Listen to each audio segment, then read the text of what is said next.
Welcome back to the Savox studios here in Lake City, Florida. For the 2018 Roar Fuel Off-Road Nationals at Southside Raceway, getting ready to wrap up the weekend, Mike. It's been a long weekend, warm, a little bit of rain.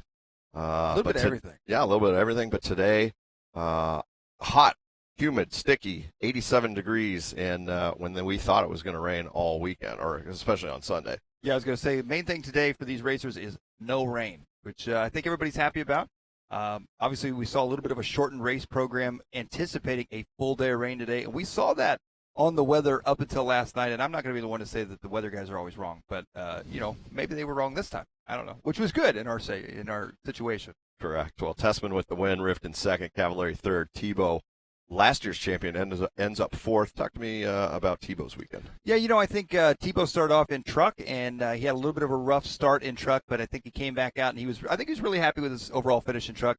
In Buggy, I could tell it looked like maybe he was a little disappointed in a fourth-place finish, although that's still a pretty good finish for him there. And, but hats off to Ty Tessman.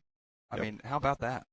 How about it? Let's go to third. Cavallari, third overall in that final. Pretty consistent weekend. Yeah, and I tell you, Ryan Cavallari, he took a semi-win, and really in qualifying, he didn't do anything that really stood out to me as like, wow, here comes Ryan Cavallari, you know. But when we started getting into the mains and he got to the semi and then we moved up to the final, I said, wow, here comes Ryan Cavallari. Absolutely. Spencer Rivkin wasn't on the top of the charts all week, but a good drive and ends up second. Yeah, Spencer Rivkin, he was kind of in the mix right there all weekend long throughout qualifying. But again, another one that didn't really stand out to me to do, anything amazing or whatever in qualifying, just kind of flew under the radar. And then right there in the main, and when I saw that he got up behind the leader there and he was 1.4 seconds backward, I'm thinking, well, hey, he's got to make another pit stop. Well, what I didn't realize was, as he was telling you, he went 9 minutes, where these other guys are going 7.5, 8 minutes, stuff like that. So he saved an entire pit stop. Well, that pit strategy paid huge dividends for him as he was able to catch right up to Ty and right down to the wire. Correct. So he did have 4 pit stops to everyone else's 5 or 6, and that's what I was trying to get at. I don't know if he understood that, but congratulations to Spencer Rivkin on second.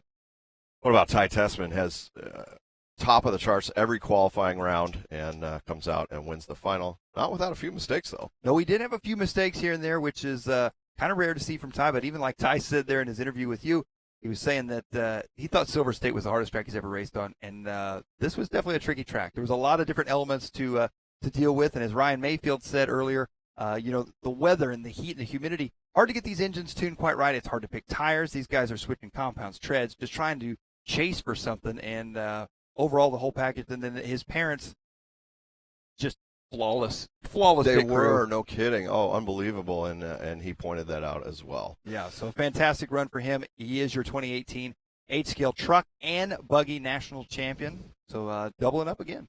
Final thoughts on the event here in Florida.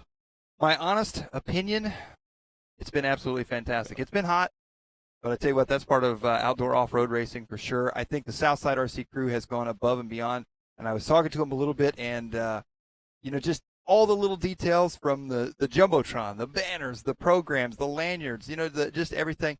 They've done a fantastic job. They've obviously done a great job developing their tarp system, which literally saved the weekend. I mean, we wouldn't have been able to race without Driver's pit area. the driver's pit area, Parking lot. the parking lot, the county coming in, the outside sponsors. It's amazing to see that, and it's great to see, too, because RC racing, we're a small community, and we have a tendency sometimes to kind of stay within our community. And so for us to go out and for the outside to kind of come in and come together like the community has here in Lake City, absolutely fantastic. I was stoked to see it for sure. And I had a blast coming down here. Thanks to LiveRC for bringing me down here. As you guys can probably tell, I'm not totally schooled on the RC, but I'm picking it up and had a great weekend as well. Want to thank Proline, our title sponsor, Columbia County Tourism Board, Savox, Absolute Hobbies, Leadfinger Racing, Team Associated, Techno, and X-Ray. Mike Garrison, Dave Deringer for the LiveRC crew, everybody involved in this. It's a big production. Thank you guys very much for watching. We'll see you soon.